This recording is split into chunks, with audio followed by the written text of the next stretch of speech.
Ah, la guerre des clones. Ça, c'est un événement marquant de Star Wars à côté duquel il est difficile de passer. On a parlé de tout un tas de choses sur cette chaîne autour de ce sujet. Mais celui qu'on va aborder aujourd'hui, je ne crois pas qu'on l'ait déjà traité, car ce que je vais faire, c'est vous expliquer ce qui a pu se produire et ce qu'il a pu arriver aux séparatistes qui sont parvenus à survivre à la fin de la guerre. Comme on peut le voir dans l'ultime et épique acte de la revanche des Sith, une fois qu'Anakin Skywalker est devenu Dark Vador, son nouveau maître, le seigneur Sith Dark Sidious, lui confie une mission d'importance. Il lui révèle d'abord le nom de la planète où il a fait envoyer les derniers leaders des grands conglomérats commerciaux, autrement dit les principaux chefs encore en vie de la Confédération des systèmes indépendants, et une fois sur place, il a pour mission de leur régler leurs comptes une bonne fois pour toutes. C'est ainsi que des personnalités célèbres telles que Poggle le Bref, Wat Tambor, San Hill, ou bien encore bien sûr Nut Gunray, sont assassinés. Une fois cela fait, Vador a pour tâche de mettre aux arrêts les dernières armées droïdes encore en marche, un peu à la manière du vaisseau qui contrôle tous les droïdes de Naboo dans la menace fantôme, car les leaders séparatistes avaient en leur possession le moyen de contrôler l'ensemble de leurs armées à distance. Cela fait, cet événement clôt définitivement le chapitre de la guerre des clones, mais ça ne nous dit pas tout. Il y avait chez les séparatistes bien plus que de simples droïdes pour mener la lutte. Par là même, les principaux leaders ont peut-être été exécutés, mais leurs sous-fifres, eux, sont toujours en vie. Pour ce qu'il en est du canon, on pourrait aussi se demander ce qu'il est arrivé aux différents représentants élus du Parlement qu'on avait pu découvrir dans la série animée The Clone Wars. Mais avant que la vidéo ne commence, je vous propose de découvrir quelque chose qui est venu me faciliter la vie au quotidien par rapport à mon petit bébé Astarion, la marque Katz. Car oui, l'alimentation, c'est pas forcément un sujet évident. Il y a déjà tant de propositions que c'est parfois difficile de s'y retrouver. Et pourtant, c'est diablement important pour veiller à la santé de nos animaux. Pour l'occasion, j'ai bien sûr un code promo pour vous garantir une réduction de 70% sur le montant de votre première commande, ainsi que la livraison offerte. Dans notre cas, on a eu droit à des croquettes ainsi qu'à de la gelée avec des goûts très divers, du poulet, du saumon, du thon et même de la crevette. Au final, tous ces produits et cette alimentation diversifiée, ça nous aide beaucoup au quotidien, puisqu'il faut bien admettre qu'Astarion, il peut se révéler très gourmand et qu'il peut vite manger tout et n'importe quoi. L'offre de Katz, ça permet justement de lui offrir une alimentation à la fois équilibrée mais aussi diversifiée. Alors, quand vous arrivez sur le site, vous devez d'abord remplir un questionnaire qui va ensuite vous donner en sortie un programme alimentaire qui va s'adapter aux besoins et aux goûts de votre chat. Si ça vous intéresse, je vous invite à tester et à vous procurer leur offre d'essai qui vous donnera un excellent aperçu de ce à quoi peut ressembler l'offre alimentaire proposée par Katz. Pour cela, il vous suffit juste de cliquer sur le lien disponible dans la description ou dans le commentaire épinglé. Encore merci à Katz pour avoir sponsorisé cette vidéo, et nous, on va pouvoir retourner sur notre sujet principal. Et commençons donc par l'univers étendu Legends. Déjà, nous pouvons citer le cas assez exceptionnel du mouvement de résistance naïmodien qui s'est formé dès lors que l'Empire a eu pour ambition de s'approprier la compagnie qui était la Fédération du Commerce, ce qui n'a pas du tout plu à un certain vizir de Cato Neimoidia, Marad Vuro, qui a décidé de former un mouvement de résistance armé pour protester. Toutefois, les impériaux ne tardent pas à répondre avec la force qui leur est propre, puisque c'est le grand moff Octavian Grant, qui deviendrait plus tard grand amiral, qui se voit confier la charge de mater la révolte, ce qu'il fera avec succès en capturant son adversaire. Le mouvement lui-même sera presque intégralement anéanti, mais certains des survivants feront ensuite le choix, des années plus tard, de s'associer aux membres de l'Alliance pour restaurer la République, autrement dit, l'Alliance rebelle. Pour aller au bout de l'anecdote, sachez également que les services de propagande de l'Empire se sont également empressés de justifier la mort du maître Jedi Plo Koon, qui se trouvait justement sur Cato Neimoidia à la fin de la guerre, en expliquant que celui-ci avait foncé délibérément avec son vaisseau pour s'écraser sur une nurserie, ce qui leur permet ainsi de justifier la purge qui a été ordonnée concernant les Jedi, et c'est ce qui leur permet d'autant plus de se faire passer pour les héros de l'histoire, notamment aux yeux des populations locales.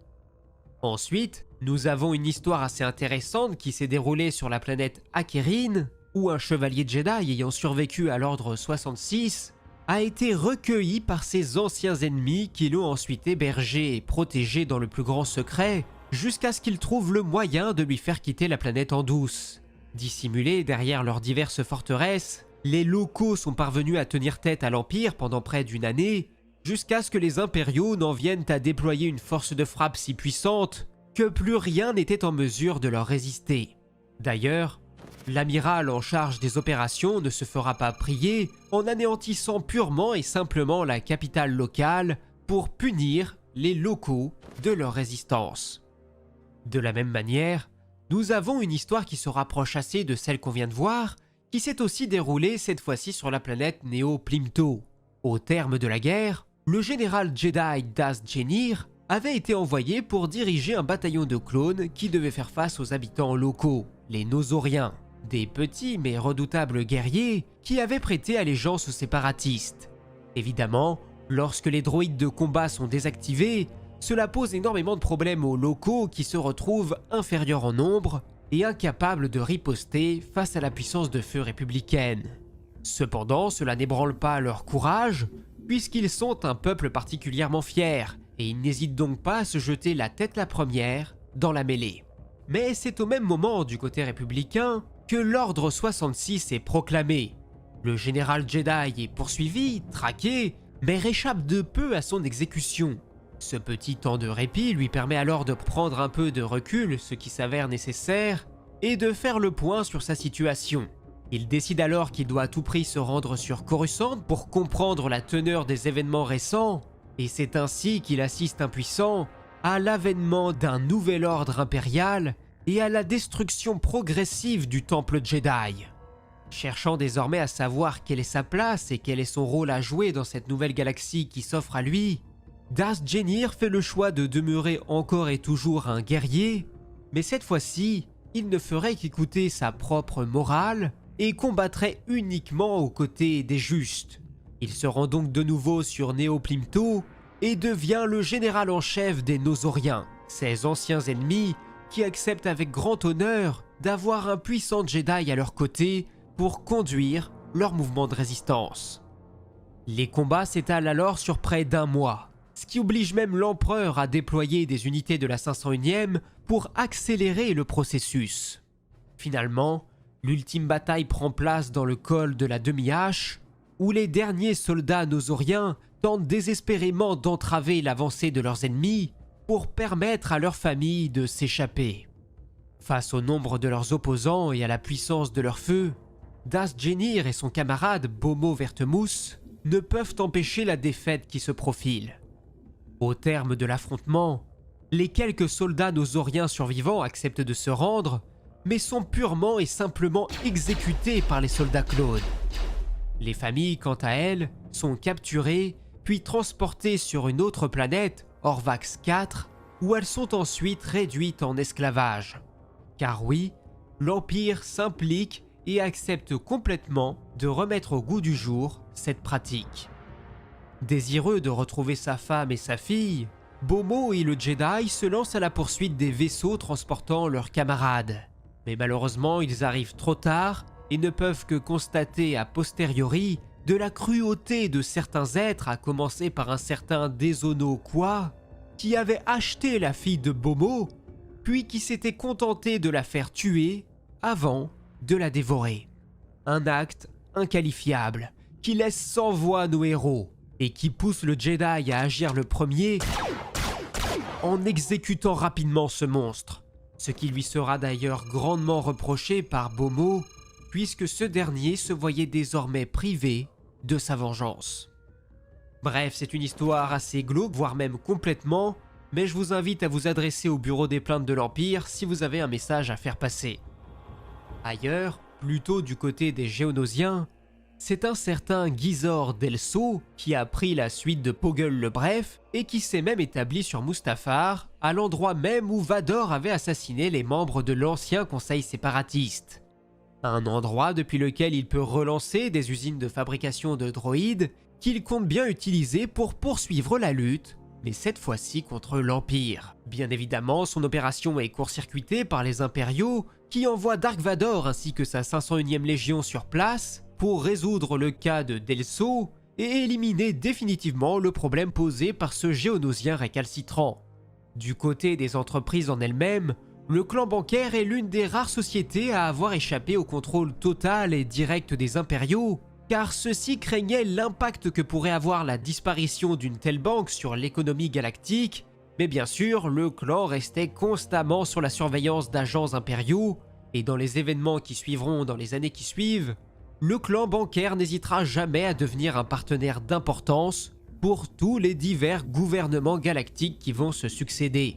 Avant de poursuivre, j'en profite pour vous rappeler que plus que jamais, vous pouvez soutenir la chaîne, que ce soit en laissant un simple petit pouce bleu, et pour ceux qui sont en mesure de le faire, vous pouvez toujours me faire un petit don sur Tipeee. Merci. Ensuite, nous avons toute une série d'opérations militaires qui ont été conduites par l'Empire durant les 2 années qui ont suivi son établissement et qui leur ont progressivement permis de se réapproprier le territoire anciennement fidèle aux séparatistes, et pour être plus précis, les mondes qui se trouvaient à proximité de la bordure extérieure. C'était d'ailleurs le sujet d'une ancienne vidéo que je vous invite à voir si ça vous intéresse. Du côté du canon, nous sommes bien loin d'avoir autant d'informations. Mais j'ai quand même des choses à vous apprendre, rassurez-vous.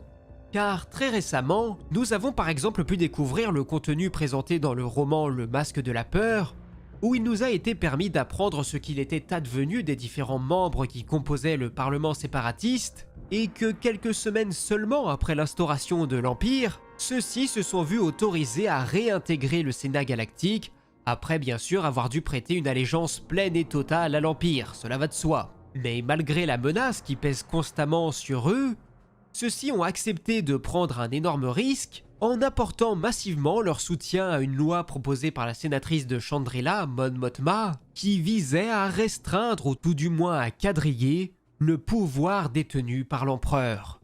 Le soutien et le vote des anciens séparatistes a donc été un élément crucial pour faire pencher la balance en la faveur de la sénatrice.